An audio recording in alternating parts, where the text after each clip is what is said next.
যোৰহাটৰ গৰুমৰা কৈবত্য গাঁৱত শালি ধানৰ কঠীয়া বিতৰণত ব্যাপক অনিয়মৰ অভিযোগ।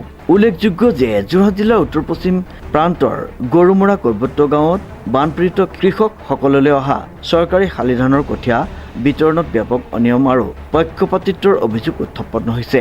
অভিযোগ অনুসৰি দেৰগাঁও বিধানসভা সমষ্টিৰ অন্তৰ্গত গাঁওখনৰ প্ৰায় 50টা প্ৰকৃত কৃষক পৰিয়ালে এই সাহায্যৰ পৰা বঞ্চিত হৈছে।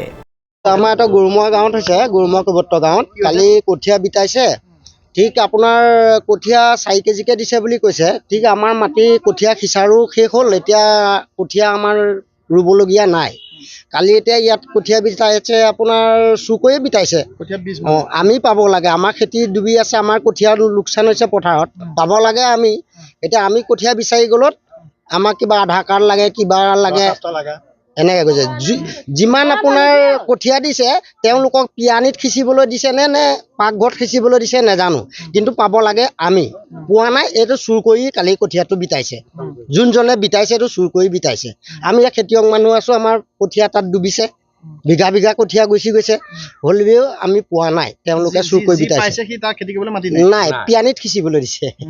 অভিযোগ অনুসৰি স্থানীয় বিধায়কৰ হস্তক্ষেপত কঠীয়া বিতৰণৰ দায়িত্ব লাভ কৰা একাংশ পালি নেতাই ৰাজনৈতিক দল চাই পচন্দৰ লোককে কঠীয়া যোগান ধৰাৰ গুৰুত্বপূৰ্ণ অভিযোগ উঠিছে। ৰাজহুৱা স্থানত স্বচ্ছভাৱে বিতৰণ নকৰি এজন ব্যক্তিৰ সুলভ মূল্যৰ দোকানৰ ভিতৰত গোপনে কঠীয়া বিতৰণ কৰাত ক্ষুব্ধ হৈ পৰিছে স্থানীয় ৰাইজ। আনহাতে খেতিৰ সৈতে জড়িত নথকা লোককো কঠীয়া যোগান ধৰাৰ অভিযোগ কৰিছে ভুক্তভোগী কৃষকসকলে। এই সমগ্ৰ ঘটনাৰ তদন্ত কৰি অনিয়মৰ সৈতে জড়িত লোকক কঠোৰ ব্যৱস্থা গ্ৰহণ কৰাৰ লগতে বঞ্চিত প্ৰকৃত কৃষক পৰিয়ালসমূহক শীঘ্ৰে কঠীয়া প্ৰদান কৰিবলৈ বিধায়কগৰাকীক দাবী জনাইছে স্থানীয় ৰাইজে। প্ৰশান্ত গায়নৰ ৰিপৰ্ট, নিউজ নাও।